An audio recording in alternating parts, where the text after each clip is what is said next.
So hey guys again welcome to the next video. So पिछले lecture में हमने unit 2 पूरा खत्म कर लिया था। एक ही चीज समझ लिया था। यूनिट 2 में हमें करना क्या था, internal environment of the films हमने डिस्कस किया था पूरी चीजें उसकी। इस लेक्चर में हम डिस्कस करने वाले हैं कि एक्सटर्नल इन्वायरमेंट्स कंपनीज में या फर्म्स में क्या होते हैं। ठीक है, तो ये वीडियो हम शुरू करते हैं। Let's get started.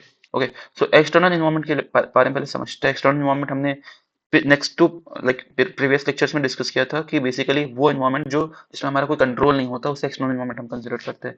External environment are the forms of a form consist of all the external factors and forces outside the organization that can impact its performance, strategy and decision making.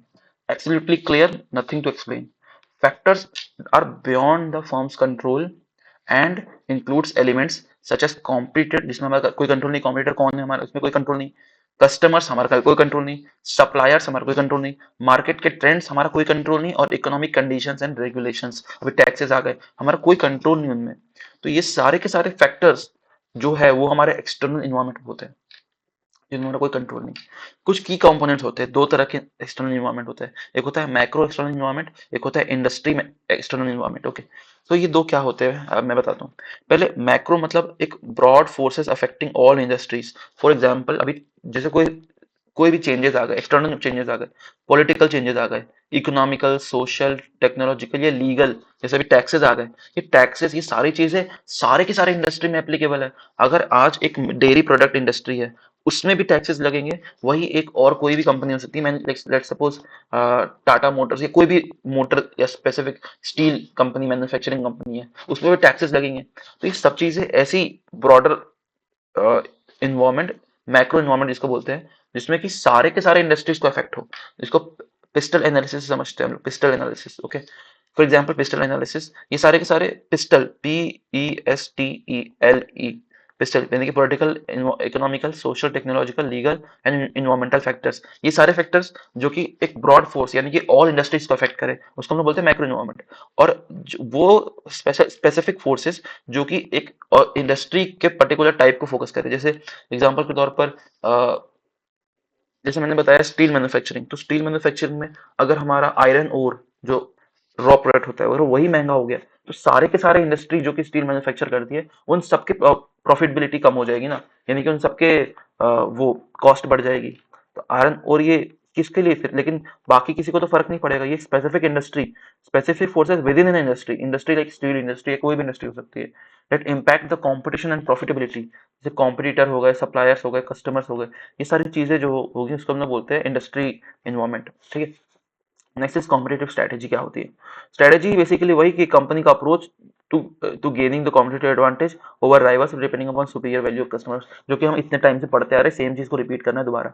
ठीक है, out perform competitor, competitors out perform करना, create a sustainable competitive advantage, respond to effective forces. हाँ, इसमें तीन चीजें होती है। First, या तो अपने प्राइसेस को आप कम कर दो, कम रखो, अब कंपनी हो कस्टमर्स के लिए अब बेस्ट क्या कर सकते हो, तो प्राइसेस को जितना हो सके उतना कम रखो, offering lower prices to the customer, उसको बोलते हैं कॉस्ट इफिशिएंसी, है तो कॉस्ट में लीडरशिप बनो।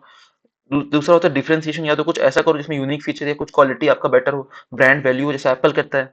वो क्या करता है, अपने प्राइसेस को लो नहीं करता, पर अपने फीचर्स को, अपनी क्वालिटी को एक ब्रांड वैल्यू प्रोवाइड कर देता है, जिससे कि उसके हायर प्राइस पे भी लोग उसे खरीदते हैं। ठीक है, नेक्स्ट इज फोकस करो अपने नीश पे। फॉर एग्जाम्पल रोल्स रॉयल्स का एग्जाम्पल ले लो, उसकी क्या है, उसकी कॉस्टिंग क्या लो है नहीं, उसकी कॉस्टिंग हाई है, पर उसका नीश ही वही है, उसका मार्केट का नीश, उसका टारगेट ही है कि मेरे को एक मिडिल क्लास बोल रहा हूँ, अपर हायर क्लास, एक luxury car, ultra luxury car बननी है, तो उसको उस तरह के मार्केट को चेस करना है, इसलिए उस मार्केट में घुसा है। तो अपने नीश को डिसाइड करो कि आपको किस मार्केट में घुसना है।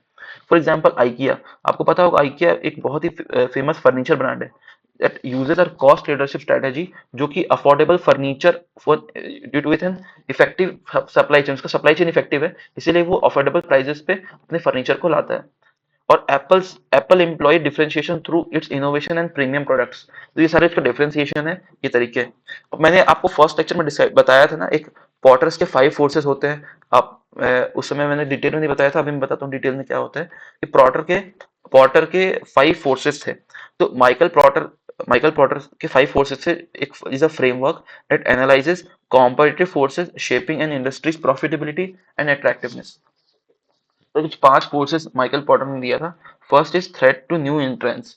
बेसिकली अगर कोई कंपनी कोई नया कॉम्पिटिटर आपको आता है, मार्केट में आता है, तो the ease with which new competitors can enter in the market, उसको बोलते हैं थ्रेट टू न्यू एंट्रेंस। यानी कि कोई भी नया कॉम्पिटिटर अगर मार्केट में आता है तो कितने आसानी से आ सकता है। तो वो हमारा फर्स्ट फोर्स है।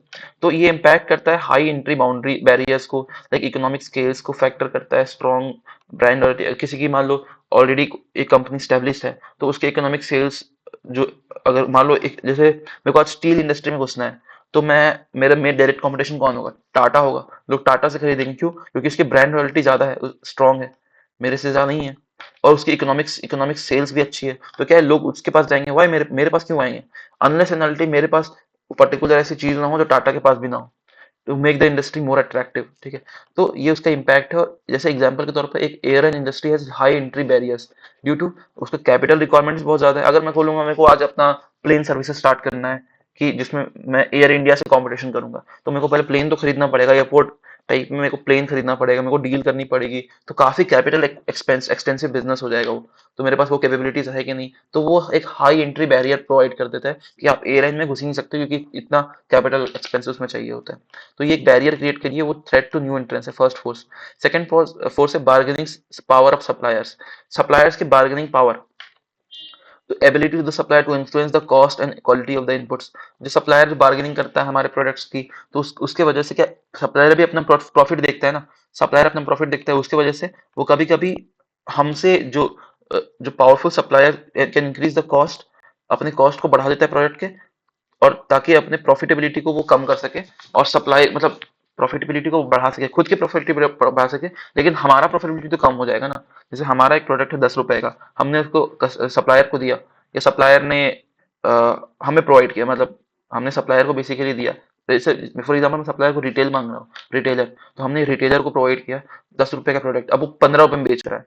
तो हमारा कॉस्ट, अब क्या है, पीपल जो लोग है, कस्टमर्स है, उनको 15 रुपीज में पड़ेगा। तो 15 रुपीज उनके लिए ज्यादा होगा, पर कस्टमर को मैंने बोला था कि आप उसको अपने रेंज में 12 रुपए 13 रुपए, ताकि उनको 3 रुपए कमाने को मिले। पर उन्होंने मान लो 20 रुपए कर दिया, यानी कि 10 मैं कमा रहा हूँ, 10 वो कमा रहे हैं। तो ये तो फायदा नहीं है ना। ये मतलब बेसिकली कस्टमर का, सप्लायर का जो पावर है, वो बार्गेनिंग पावर की वजह से एक हिंड्रेंस क्रिएट होता है इस चीज में। अब मैं सीधा एग्जांपल डिस्कस करूंगा। In smartphone industry, chip manufacturers like Qualcomm hold significant power. ये सप्लायर है, कॉलकॉम एक सप्लायर है। अब वो जब उसको मन करे, वो क्या करेगा, सिलिकॉन, क्योंकि सिलिकॉन का, कॉलकॉम ताइवान की कंपनी है शायद, if I am not wrong, please correct me in the comment section. Taiwan की कंपनी है, तो वो चिप मैन्युफैक्चरिंग में लीड है। अब सारे के सारे स्मार्टफोन इंडस्ट्री उस पर डिपेंडेंट है कि वो मुझे चिप दे तो मैं आगे काम करूँ। तो एक स्मार्ट सिग्निफिकेंट पावर वो रखता है अपने पास, तो वो सप्लायर है ना। तो पावर ऑफ सप्लाई यही है। Next is power of buyers. Buyers के भी पावर होते हैं। For example competitive markets, customers have more bargaining power, like e commerce. E commerce में जो लोग खरीदते हैं, तो क्या मल्टीपल, जिसमें उनको सस्ती कॉस्टिंग सही मिली, तो वो उसको खरीद लेंगे। तो कॉम्पिटिटिव, तो ई कॉमर्स में काफी वो रहता है, आपके पास एक प्राइसेस को डाउन करने का एक रहता है। तो बायर्स की वजह से हमें अपने प्राइसेस को डाउन करने पड़ते हैं, जिसके लिए मतलब हमें उसके लिए कभी कभी प्रॉफिटेबिलिटी को अपना कम भी हो जाता है, क्योंकि बायर्स की वजह से, क्योंकि वो मार्केट ही ऐसा, ई कॉमर्स ऐसा मार्केट है, अगर आपके प्राइसेस कम नहीं होंगे तो लोग आप खरीदेंगे नहीं आपसे। Next is threat to substitutes.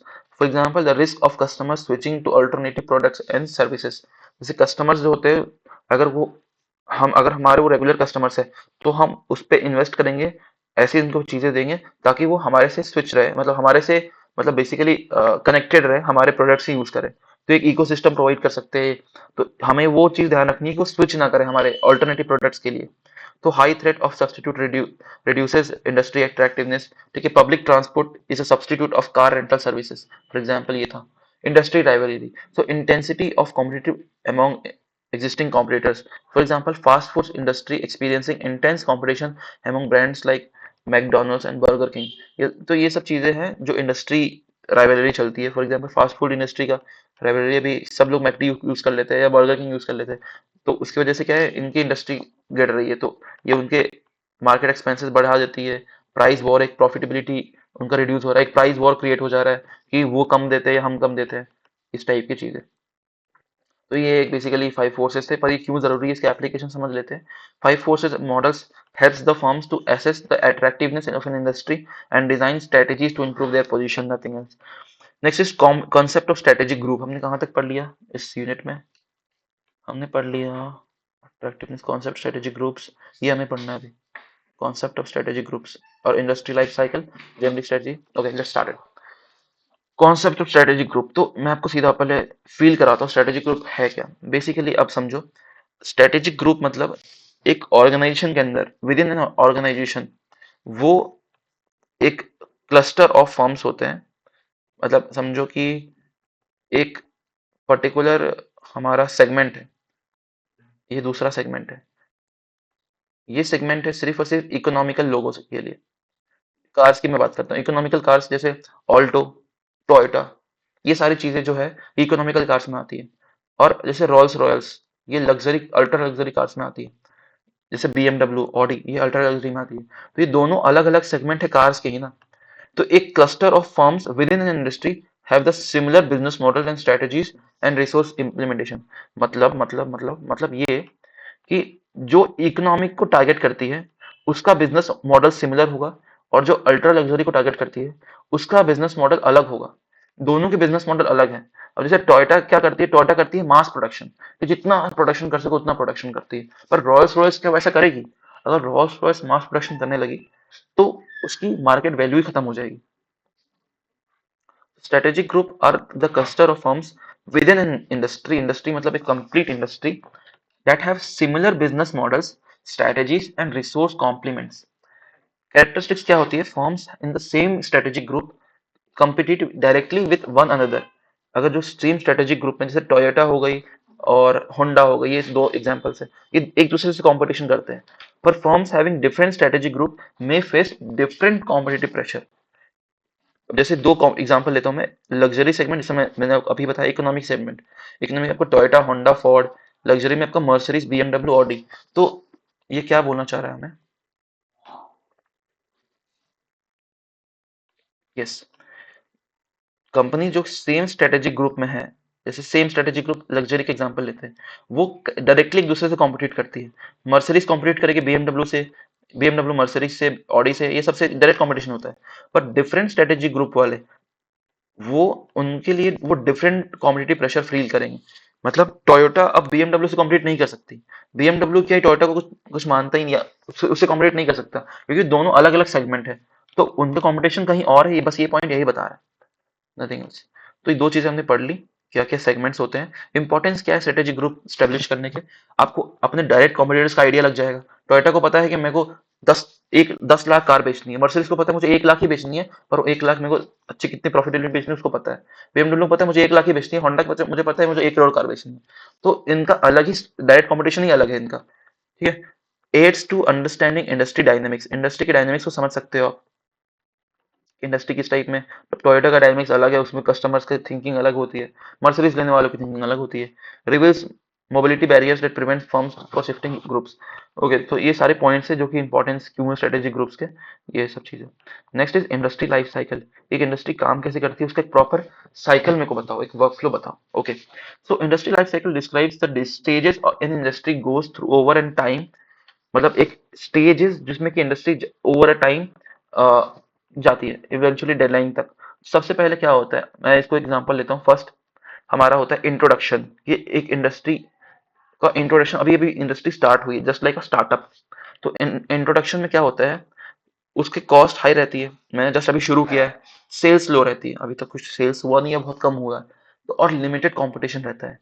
Okay, competition काफी लिमिटेड रहता है उस केस में, क्योंकि काफी लोग अभी तक उस इंडस्ट्री में आए नहीं है। हमारा मेन फोकस क्या रहता है, हमारा मेन फोकस रहता है अवेयरनेस को इंप्रूव करना, लोगों को हमारी कंपनीज के बारे में बताना, और इन्वेस्टमेंट ढूंढना इनोवेशन पे। हम जो इनोवेशन कर रहे हैं उस पर कंटिन्यूस इन्वेस्टमेंट आना चाहिए हमें।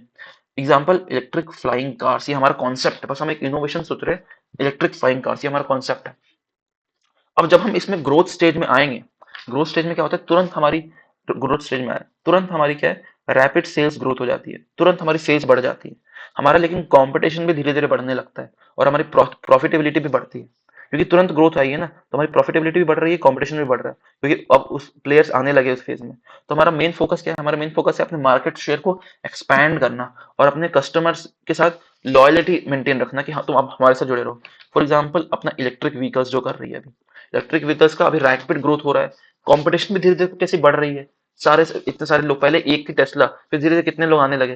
तो और उनका मेन क्या है, अपने कस्टमर के साथ लॉयल्टी मेंटेन रखना। जैसे ईवी अभी मार्केट कर रहा है, अभी फ्लाइंग कार्स की मार्केट देखो कितना, अभी अभी कोई बात कर रहा है क्या इसमें, क्या पता फ्यूचर में आ जाए, पर अभी इस पे कोई बात नहीं कर रहा। अभी ये अवेयरनेस या इन्वेस्टमेंट या अपनी इनोवेशन पे काम कर रहे हैं। ठीक है, सेल्स उसकी भी बहुत कम हो रही होगी, हो ही नहीं रही होगी, और ये भी हो सकती हो रही हो, और कॉस्ट हाई जा रही होगी।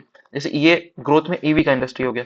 Next is maturity. मैच्योरिटी में आपका क्या होता है, सेल्स ग्रोथ आपकी स्लो हो जाती है। सेल्स ग्रोथ आपकी स्लो हो जाती है, जो ऑलरेडी स्टेब्लिश कंपनीज होती है, एग्जांपल उसका है। सेल्स ग्रोथ आपकी स्लो हो जाती है, कंपटीशन आपका हाई हो जाता है, और मार्केट आपका सैचुरेट हो जाता है। फॉर एग्जांपल के तौर पर स्मार्टफोन इंडस्ट्री देख लो। अब स्मार्टफोन इंडस्ट्री में क्या है, इतना कंपटीशन हो गया है, हाई कंपटीशन।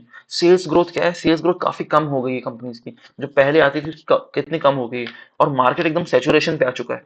अगर हम एक्सेप्शन ना ले, आईफोन वगैरह का एक्सेप्शन हटा के, लेकिन बाकी सब देखो कितना कंपटीशन है। ओप्पो, वीवो, कितनी कंपटीशन है, सैमसंग, सारे एंड्रॉइड में तो भरा पड़ा है कंपटीशन। तो फोकस क्या है, इसमें फोकस करना है अपने ऑपरेशंस को कैसे ऑप्टिमाइज कर सको। अब क्या है, सैमसंग क्या करती है, जो उनके एग्जिस्टिंग प्रोडक्ट्स है उसमें कितना बेटर कर सकती है, अपने मार्केट शेयर को कैसे डिफेंड कर सकती है, ये इस पे कंपटीशन आ जाता है। ये अपने मैच्योरिटी फेज में आ गया है मैम, जब हम लोग एकदम पीक पे आ चुके हैं, मार्केट सेचुरेट हो चुका है। स्मार्टफोन्स इसका एग्जांपल है। और नेक्स्ट है डिक्लाइन, जो आपका सेल्स घट रही हो कंटिन्यूअसली, मार्केट आपका श्रिंक हो रहा हो, मार्केट छोटा होते जा रहा हो, आपकी प्रॉफिटेबिलिटी कम होते जा रही है। अपने उस समय आपको क्या फोकस करना है, उस समय आपको फोकस करना है कि मैं एग्जिट कैसे लूँ इस कंपनी से, मैं कैसे अपना जितना मैंने लगाया था या जो भी, मैं एग्जिट कैसे लूँ, डाइवर्सिफाई मैं कैसे करूँ, डाइवर्सिफाई आगे आने वाला क्या होता है, बहुत इंपॉर्टेंट टॉपिक है डाइवर्सिफाई। और इनोवेट या कुछ नया इनोवेट करके मैं अपने मार्केट को बचा लूँ। एग्जाम्पल डीवीडी रेंटल सर्विसेज, जैसे डीवीडी रेंटल सर्विसेज पहले होती थी, वो चलती थी। अब क्या है, अब तो सबके नेटफ्लिक्स आ गया, ऐसी ऐसी चीजें आ गई है कि अब इसका बिजनेस ही खत्म हो गया। तो इस केस में जो वहाँ के जो कंपनीज थी वो एग्जिट लेना चाह रही है। इसकी इंपॉर्टेंस क्या है, इस लाइफ साइकिल समझने का इंपॉर्टेंस है कि आप अपने स्ट्रेटजीज को इसके अलाइन कर सकते हो और ग्रोथ ले सकते हो। नेक्स्ट हमारा टॉपिक है जेनरिक स्ट्रेटजीज। जेनरिक स्ट्रेटजीज में बात करते हैं, उससे पहले let's take a break, short break of 2 minutes, I am coming. Okay guys, so let's get started again. पानी वानी पी ली गई है। नेक्स्ट हमारा टॉपिक है जेनरिक स्ट्रेटजीज। तो जेनरिक स्ट्रेटजीज क्या होती है, माइकल पॉटर पॉटर जो अभी हमने बात किया, जिसने 5 फोर्सेस बताया था, उसी ने जेनरिक स्ट्रेटेजी को अडॉप्ट करने के लिए बोला कि जेनरिक स्ट्रेटेजीज ऐसी स्ट्रेटेजीज होती हैं जिसको अडॉप्ट करने से हमारी कॉम्पिटिटिव एडवांटेज बढ़ सकता है। तो वही सब स्ट्रेटेजीज है यार। कॉस्ट लीडरशिप, अपने कॉस्ट को कम रखो ताकि कस्टमर्स को कम पड़े। एग्जांपल वॉलमार्ट की स्ट्रेटेजी है। डिफरेंशिएशन, कुछ ऐसा काम करो जो आपको यूनिक हो, थोड़ा सा इनोवेशन या क्वालिटी में। एग्जांपल एप्पल का फोकस होता है डिजाइन और प्रीमियम कस्टमर एक्सपीरियंस में। थोड़ी फोकस, अपना फोकस एक पर्टिकुलर नीश पे करो, जैसे रोल्स रॉयल्स हो गया, उसका टारगेट होता है अल्ट्रा लग्जरी ऑटोमोबाइल्स कंपनी, अपने निश पे फोकस करो। कस्टमर सेगमेंट को ध्यान दो कि कौन है आपका कस्टमर सेगमेंट, उसके लिए काम करो। Next is generic strategy and value chain. ये टॉपिक है generic strategy and value chain. Value chain क्या होता है, value chain refers to the set of activities that a company or a firm undertakes to create value to its customer. वो activities जो companies करती है अपने customers को एक वैल्यू प्रोवाइड करने के लिए। प्राइमरी एक्टिविटीज होती है, और नेक्स्ट होती है supportive activities. Support activities directly related to the production and delivery, primary activities, और सपोर्टिंग, उसको सपोर्ट करने के लिए। ये काफी ऐसे जनरल चीजें हैं। प्राइमरी एक्टिविटीज जैसे logistics, raw material handling, logistics को सही करना, ऑपरेशंस को सही करना, मैन्युफैक्चरिंग सही करना, ये कंपनी जो करती है बेसिकली। वैल्यू चेन काफी पॉपुलर कॉन्सेप्ट है।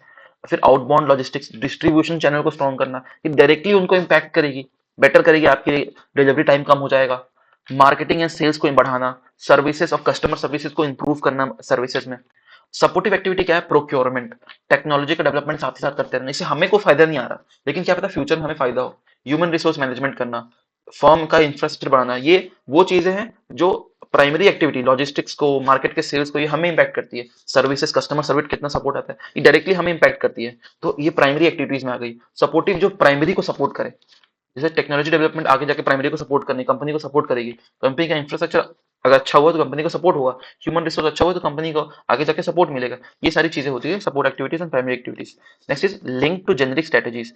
सेम चीज है, लिंक टू कैसे लिंक कर सकती है, तो कॉस्ट लीडरशिप, डिफरेंशिएशन, फोकस, तीन चीजें होती है जिससे आप कोई भी चीज कर सकते हो और इसको आप पढ़ सकते हो। ये मैंने ऑलरेडी डिस्कस कर चुका है, एक बार आप रीड कर लेना इसको, चीजों को। ये बेसिकली क्या है, ये वैल्यू चेन और जेनरिक स्ट्रेटेजीज का लिंक है, और ये मे बी एग्जाम में आ भी सकता है ये क्वेश्चन। वही चीज़ है जो कॉस्ट लीडरशिप क्या होता है, ये सब चीज़ आपको दोनों चीज़ एक्सप्लेन करनी पड़ेगी। लिंक और कॉस्ट, लिंक भी एक्सप्लेन करना पड़ेगा, ये पूरी चीज़ें प्राइमरी एक्टिविटी, सपोर्टिव एक्टिविटी, और लिंक भी एक्सप्लेन करना पड़ेगा, और साथ ही साथ जेनरिक स्ट्रेटेजी भी एक्सप्लेन करनी पड़ेगी। तो ये काफ़ी बड़ा टॉपिक हो जाता है, और ये दो टॉपिक का मर्ज हो जाता है, और हमने जो भी तक जो पढ़ा है उसका उसका कॉम्बिनेशन में होता है। तो that makes this topic important topic. तो अभी तक हमने ये क्या किया है मैंने, हाँ, तो अभी तक मैंने ये पूरी चीज़ें डिस्कस कर ली, यूनिट 3 हमारा हो गया। और एक important information guys, unit 4 unit 5 भी सिंपल है, ये मैं बता दूंगा आपको। I think after 12 today only, ये सारी चीज़ें हम लोग वीडियोस बना लेंगे इनकी। यूनिट 4 थोड़ा सा इस टाइप में थोड़ा सा अलग सा है, अभी आपको लगा कि चीज़ें काफ़ी रिपीट हो सकती है, पर यूनिट 4 में थोड़ी नई चीज़ें आएंगी। यूनिट 5 में भी कुछ, ये यूनिट 5 में बेसिकली है, मतलब बेसिक दो ही तीन टॉपिक है, तो ये भी इजी है। यूनिट 4 बेसिकली हमारा बचा हुआ है, इसमें भी हमारा डाइवर्सिफिकेशन मेन इंपॉर्टेंट टॉपिक है। यूनिट 4 का मोटिव डाइवर्सिफिकेशन, देखो 3 डाइवर्सिफिकेशन आ रही है। फिर जॉइंट वेंचर्स और मर्जर एक्विजिशन, ये इंपॉर्टेंट है। डाइवर्सिफिकेशन इंपॉर्टेंट है। इसमें 7S फ्रेमवर्क इंपॉर्टेंट है। Strategic control and corporate governance क्या होता है वो इंपॉर्टेंट है। इसमें आपका industry life cycle and strategic groups के बारे में ये इंपॉर्टेंट है। और 5 फोर्सेस ऑफ इंडस्ट्री अट्रैक्ट, ये जैसे हमने पढ़ा था वो इम्पोर्टेंट है। और जैसा मैंने आपको बताया, मतलब सब चीज़ें ऐसे इंपॉर्टेंट नहीं होती है, लेकिन आपको बेसिकली कॉन्सेप्चुअल आइडिया हो चुका है कि किस टाइप में आपको चीज़ें करनी है। इसमें आपको इम्पोर्टेंट है क्या, कॉम्पिटिटिव एडवांटेज, इंटेलेक्चुअल एसेट्स देख लेना क्या होती है, क्योंकि हमने पिछले ये भी इंपॉर्टेंट है इंटेलेक्चुअल एसेट्स। ये मेरे को लग रहा है कल एग्जाम आपका आ सकता है, अगर कल या मे बी कब जब भी एग्जाम्स हो। इंटेलेक्चुअल एसेट्स पे क्योंकि क्वेश्चंस पूछा जाता है, सीएसबी से हमारे बुक्स में भी मेंशन था इंटेलेक्चुअल एसेट्स के बारे में, तो मे भी पूछ सकती है। फिर फिट कॉन्सेप्ट और कॉन्फ़िगरेशन पर्सपेक्टिव स्ट्रेटेजिक मैनेजमेंट पे भी क्वेश्चन पूछ सकते हैं। विजन ऑब्जेक्टिव या स्ट्रेटेजिक मैनेजमेंट के इंट्रोडक्शन पे पूछ सकते हैं। तो हमने यूनिट 3 आज कंप्लीट कर लिया है। यूनिट 4 और यूनिट 5 आज ही वीडियो अपलोड हो जाएगी। एंड आपको पता है आपको क्या करना है, सब्सक्राइब किया है, बेल आइकन क्लिक करो, तब आपको नोटिफिकेशन आएगी। बहुत लोग बोलते हैं मेरे को पता ही नहीं चलता कब तुम वीडियो अपलोड करते हो, तो ठीक है, तो you need to just press that bell icon, तो आपको नोटिफिकेशन आ जाएगा।